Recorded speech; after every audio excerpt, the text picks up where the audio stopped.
Hello friends, स्वागत है आप सभी का अपना ही यूट्यूब चैनल धीरज 922 पर। अगर आप इस चैनल पर नए हैं तो इस चैनल को सब्सक्राइब कर लीजिएगा और बेल आइकन को प्रेस कर लीजिएगा। इससे आने वाली सभी नोटिफिकेशन सबसे पहले आप पर पहुंचेगा। चलिए आज का टॉपिक नंबर 7 देखते हैं, गुप्त उत्तरकाल और वर्धन वंश। चलिए हिस्ट्री का देखते हैं। चलिए प्रश्न नंबर 1 पे आते हैं। वन क्या बोल रहा है? थानेश्वर में वर्धन वंश पुष्यभूति वंश की स्थापना किसने किया? किसने किया? तो पुष्यभूति वर्धन ने किया था। चलिए नेक्स्ट पे आते हैं। सूची 1 को सूची 2 के साथ सम्मिलित कीजिए। तो क्या जो होगा, वर्धन का थानेश्वर हो जाएगा, मौखरी का कन्नौज हो जाएगा, वाटाका का पुरिका हो जाएगा, मैत्रक के बल्लभी हो जाएगा। तो ऑप्शन ए बिल्कुल सही हो जाएगा 2 का। चलिए नेक्स्ट पाते हैं। सम्मिलित कीजिए राजवंश और संस्थापक। क्या हो जाएगा?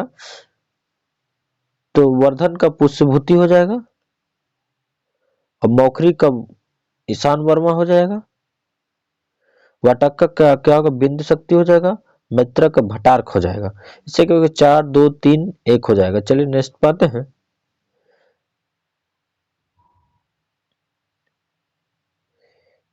कदम्ब राज्य की स्थापना मयूर शर्मन ने की थी। उसने अपनी राजधानी कहाँ बनाई थी? तो उसने अपनी राजधानी बैजयंती या वनवासी को बनाई थी। चलिए नेक्स्ट पाते हैं। निम्नलिखित में से वह अंतिम बौद्ध राजा कौन था जो संस्कृत का महान विद्वान और लेखक था? तो कौन था? तो हर्षवर्धन था। चलिए नेक्स्ट पाते हैं। हर्षचरित किसके द्वारा लिखी गई थी? हर्षचरित किसके द्वारा लिखी गई थी? तो बाणभट्ट के द्वारा लिखी गई थी। चलिए नेक्स्ट पाते हैं।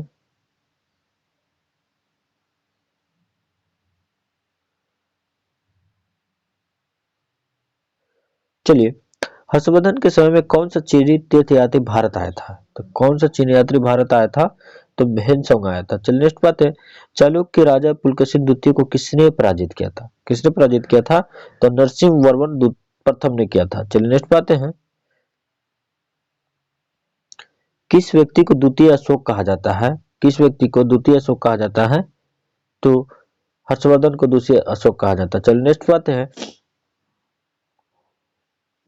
बाणभट्ट किस सम्राट के दरबारी कवि थे? बाणभट्ट किस सम्राट के दरबारी कवि थे? तो हर्षवर्धन के दरबारी कवि थे। चलिए नेक्स्ट पाते हैं। हर्ष एवं पुलकेशिन द्वितीय के मध्य हुए संघर्ष की जानकारी कहाँ से मिलती है? कहाँ से मिलती है? तो एहोल अभिलेख से मिलती है। चलिए नेक्स्ट बाते हैं। प्रतापशील हुन हरिन केसरी महाधिराज नामक उपाधि निम्न में से किसने किसकी थी? किसकी थी? तो प्रभाकर वर्धन की थी। चलिए नेक्स्ट पाते हैं। सम्राट हर्ष ने अपनी राजधानी थानेश्वर से कहाँ स्थानांतरित की थी? तो कन्नौज स्थानांतरित की थी। चलिए नेक्स्ट बात है। शकलोत्परापतनाथ किसे कहा गया? शकलोत्परापतनाथ किसे कहा गया? तो हर्ष को कहा गया, हर्षवर्धन को कहा गया। चलिए नेक्स्ट बात है। हेनसंग ने किसे शिलादित्य कहा? तो हर्षवर्धन को कहा। चलिए नेक्स्ट पाते हैं। गुप्त वंश के ह्रास के पश्चात उत्तर भारत में बड़े भाग का पुनर्गठन किसने किया? किसने किया? तो हर्षवर्धन ने किया। चलिए नेक्स्ट बात है। बंगाल का कौन सा शासक हर्ष का समकालीन था? कौन सा शासक हर्ष का समकालीन था? तो शशांक था। चलिए नेक्स्ट बात है।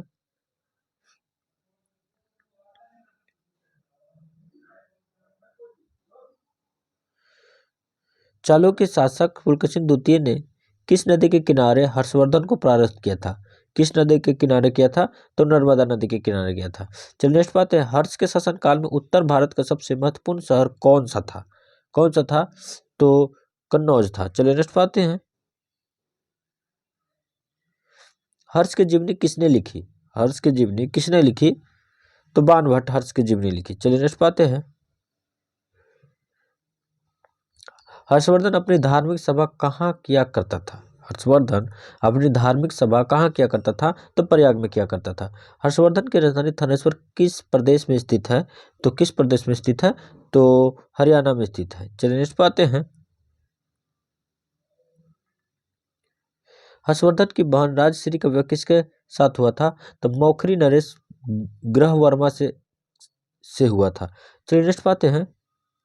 हर्षवर्धन ने अग्र राजवर्धन द्वितीय की हत्या किसने की थी?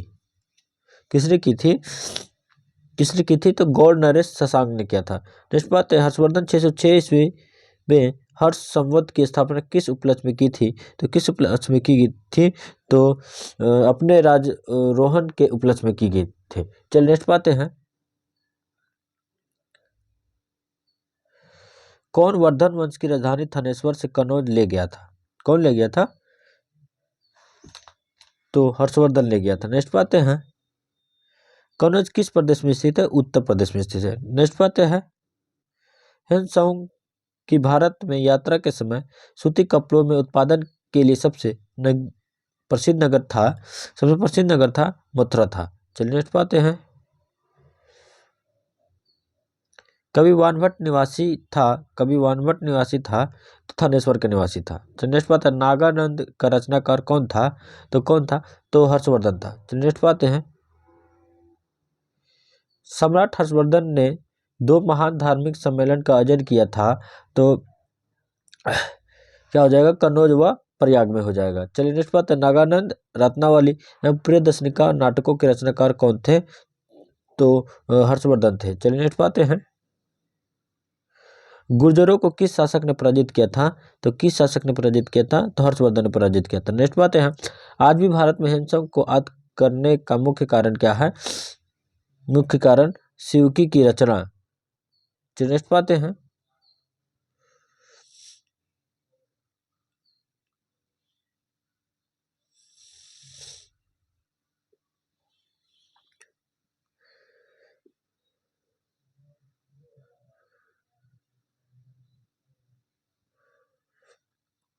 चलिए नेक्स्ट पाते हैं। हर्षवर्धन के विजयी जीवन में एकमात्र पराजय देने वाला पुलकेशिन द्वितीय कहाँ का शासक था? तो पुलकेशिन का कहाँ का शासक था? तो वातापी बदामी का शासक था। चलिए नेक्स्ट पाते हैं। हर्षवर्धन ने अपनी पुत्री का विवाह वल्लभी नरेश से किया, जो कि उसकी एक बड़ी कूटनीतिक उपलब्धि थी। वल्लभी नरेश का नाम था तो ध्रुवसेन द्वितीय था। चलिए नेक्स्ट पाते हैं। 641 ईस्वी में किसने चीन के राजा ताइत्सुंग के पास एक राजदूत भेजा था? तो हर्षवर्धन ने भेजा था। नेक्स्ट बात है। हर्षवर्धन के भारतीय मिशन के जवाब में चीनी सम्राट ताइत्सुंग ने 3 चीनी मिशन हर्षवर्धन के दरबार में भेजे, जिसमें से एक मिशन हर्षवर्धन के मरणोपरांत पहुंचा। अंतिम मिशन में शामिल उस चीनी राजदूत का क्या नाम है जिसने हर्षवर्धन की मृत्यु के तुरंत बाद घटनाक्रम घटित हुआ उसका विस्तार से वर्णन किया? तो इसका क्या हो जाएगा? तो वान हवेन से हो जाएगा। चलिए नेक्स्ट पाते हैं। किस चीनी यात्री को वर्तमान शाक्य मुनि एवं यात्रियों का राजकुमार कहा जाता है? तो किस चीनी यात्री को कहा जाता है? तो ह्वेनसांग को कहा जाता है। चलिए नेक्स्ट पाते हैं। ह्वेनसांग भारत में लगभग कितने साल रहे थे? तो ह्वेनसांग लगभग 14 साल रहे थे। नेक्स्ट बात, ह्वेनसांग के समार्थनाथ एवं महायान धर्म के प्रचारक हर्षवर्धन ने कहा महासभा का आयोजन 643 ईस्वी में करवाया। कहाँ करवाया था? तो कन्नौज में कराया था। चलिए नेक्स्ट पाते हैं। कुंभ मेला का प्रारंभ करने का श्रेय किसे कहा जाता है? कहा जाता है? तो हर्षवर्धन को कहा जाता है। चलिए नेक्स्ट पाते हैं। नर्मदा नदी पर सम्राट हर्षवर्धन के दक्षिणावर्तीय अग्रगमन को रोका गया, तो अग्रगमन को रोका गया पुलकेशिन द्वितीय ने रोका था। चलिए नेक्स्ट पाते हैं। निम्नलिखित में किसने नालंदा विश्वविद्यालय को 100 ग्रामों की आय दान स्वरूप दिए थे? तो हर्षवर्धन ने दिए थे। चलिए नेक्स्ट पाते हैं। सूची 1 को सूची 2 के साथ सम्मिलित किया जाए। रचना और रचनाकार क्या हो जाएगा इसका? हर्षचरित्र कादंबरी के हो जाएगा बाणभट्ट। उसके बाद हो गया नीति शतक, श्रृंगार शतक, भक्ति शतक क्या हो जाएगा? इसका हो जाएगा मृतभरी। सूर्य शतक का क्या हो जाएगा? मयूर। प्रियदर्शिका रत्नावली नागानंद का क्या हो जाएगा? हर्षवर्धन। इसके क्या हो गया? 4 2 3 1 हो जाएगा। 45 का ऑप्शन है बिल्कुल सही है। चलिए नेक्स्ट पाते हैं। निम्नलिखित में से कौन हर्षवर्धन के दरबार में संबंध नहीं था? हर्षवर्धन के दरबार से संबंध नहीं था तो कालिदास नहीं था। चलिए नेक्स्ट पाते हैं। कथन एक, हर्षवर्धन ने किसी नवीन शासन प्रणाली को जन्म नहीं दिया। कारक, हर्षवर्धन ने गुप्त शासक प्रणाली को कुछ संशोधनों के साथ वह अपनाया। इसका क्या हो जाएगा? इसका ए हो जाएगा ऑप्शन ए 47 का। ए और आर दोनों से है तथा आर ए की सही व्याख्या करता है। चलिए नेक्स्ट पाते हैं।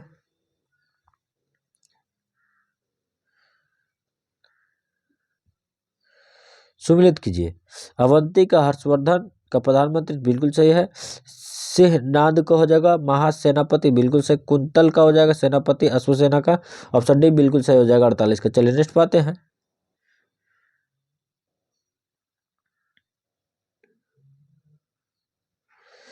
किसका कथन है भारत के लोग गर्म मिजाज के हैं, उन्हें जल्दी गुस्सा आ जाता है परंतु ईमानदार होते हैं, भारतीय स्वच्छता प्रेमी हैं? किसने कहा था? तो हेनसोंग ने कहा था। चलिए नेक्स्ट पाते हैं। अग्रहार का अर्थ था ब्राह्मणों को दिए जाने वाला कर मुक्त भूमि का अनुदान। चलिए नेक्स्ट पाते हैं। घंटी यंत्र तुला यंत्र का प्रयोग होता था तो खेत की सिंचाई के लिए होता। चलिए नेक्स्ट पाते हैं। दक्षिण भारत के संदर्भ में एरिपति का अर्थ था जलाशय की भूमि। नेक्स्ट पाते हैं। हर्ष के काल में भू राजस्व की सीमा थी तो 1/6 से 1/10 थी। चलिए नेक्स्ट पाते हैं। मौखरी शासकों की राजधानी थी। मौखरी शासकों की राजधानी कन्नौज थी। चलिए लास्ट प्रश्न पाते हैं। सियुकी नामक यात्रा विवरण निम्नलिखित में किससे जुड़ा है? तो है वेनसोंग से जुड़ा है। चलिए आंसर आप लोग मिला लीजिए। जय हिंद दोस्तों।